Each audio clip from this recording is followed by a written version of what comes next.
Hey guys, this is Vivek from JMI just make it. और आज की इस वीडियो में मैं C++ प्रोग्रामिंग के कोर्स को आगे कंटिन्यू नहीं करने वाला, बल्कि आज मैं इस वीडियो में कुछ ऐसे सवालों का जवाब देने वाला हूं जो एक बिगनर पर्सपेक्टिव के हिसाब से काफ़ी ज़्यादा इम्पोर्टेंट होते हैं। So without any further do, let's get start with our intro.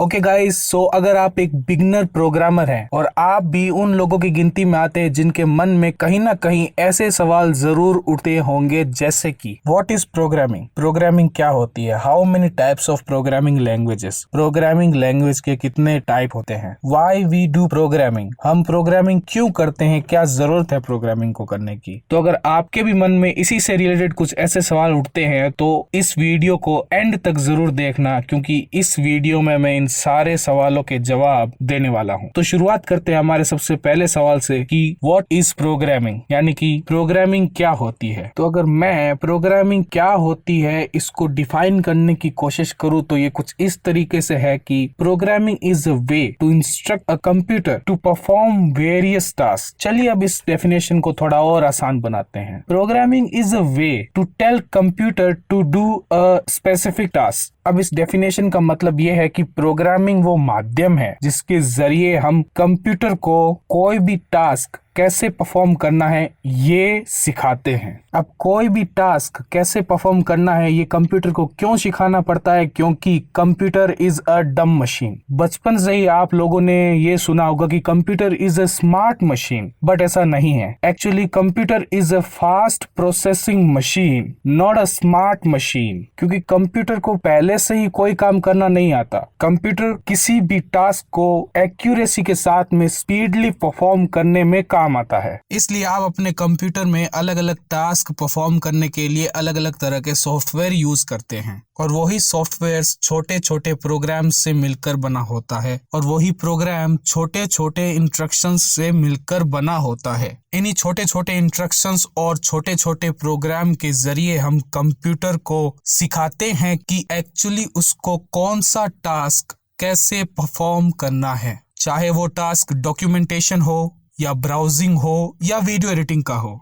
और यही प्रोग्रामिंग कहलाती है। चलिए अब अपने दूसरे सवाल के बारे में डिस्कस कर लेते हैं, जो कि है दुनिया में कितनी तरह की प्रोग्रामिंग लैंग्वेज होती है। How many types of programming language in this world. All over the world 245 से भी ज्यादा प्रोग्रामिंग लैंग्वेज एग्जिस्ट करती हैं, लेकिन उनमें से कुछ मोस्ट कॉमनली यूज में आने वाली प्रोग्रामिंग लैंग्वेज है, जैसे कि C++, Java, Python, C#, Kotlin, Ruby, go, PHP and Swift, etcetera etcetera. Her language का अपना अपना यूजेस होता है, अपनी अपनी स्ट्रेंथ होती है, अपनी अपनी खासियत होती है। जैसे कि C और C++ language most commonly operating system बनाने में, एम्बेडेड सिस्टम बनाने में एंड गेम डेवलपमेंट में काफी ज्यादा यूज में ली जाती है। वहीं पाइथन जैसी languages deep learning, artificial intelligence and machine learning जैसी टेक्नोलॉजीज वाली एप्लीकेशंस को डेवलप करने में यूज में ली जाती है। कोटलिन जैसी लैंग्वेजेस एंड्रॉइड एप्स बनाने में यूज में ली जाती है, और वहीं PHP जैसी लैंग्वेज वेबसाइट का बैकएंड बनाने में ज्यादातर यूज में आती है। इसलिए जो प्रोग्रामर होता है वही अपनी डिमांड के हिसाब से लैंग्वेजेस को सीखता है। चलिए बारी आती है हमारे तीसरे सवाल की, जो कि बहुत ही ज्यादा इम्पोर्टेंट सवाल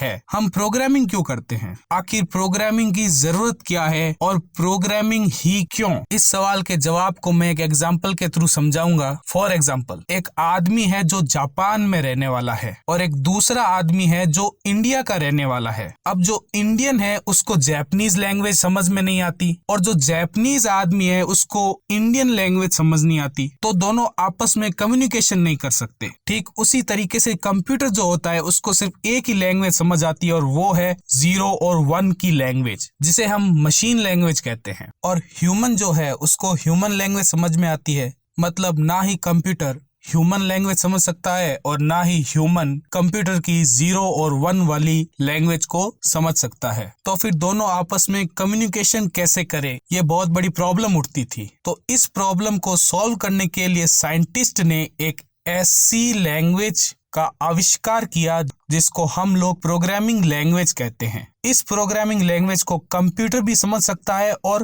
ह्यूमन भी समझ सकता है। यानी कि प्रोग्रामिंग लैंग्वेज कंप्यूटर और ह्यूमन के बीच में माध्यम का काम करती है, जिसकी वजह से कंप्यूटर और ह्यूमन आपस में कम्युनिकेशन कर पाते हैं और इसीलिए ही प्रोग्रामिंग लैंग्वेज का यूज किया जाता है। ओके गाइज, आज के लिए इतना ही। और अगर आपको कोई भी डाउट हो तो कमेंट सेक्शन का यूज आप कर सकते हैं। और अगर ये वीडियो पसंद आई हो तो इस वीडियो को लाइक और शेयर करना बिल्कुल ना भूलें। और इस C++ प्रोग्रामिंग की जो प्लेलिस्ट है इसको सेव कर ले। और अगर चैनल पर नए हो तो चैनल को सब्सक्राइब करके बेल आइकन जरूर दबाएं ताकि वीडियो की नोटिफिकेशन आप तक जरूर पहुंच पाए। See ya, have a good day. Thank you for watching this video and I'll see you in the next one.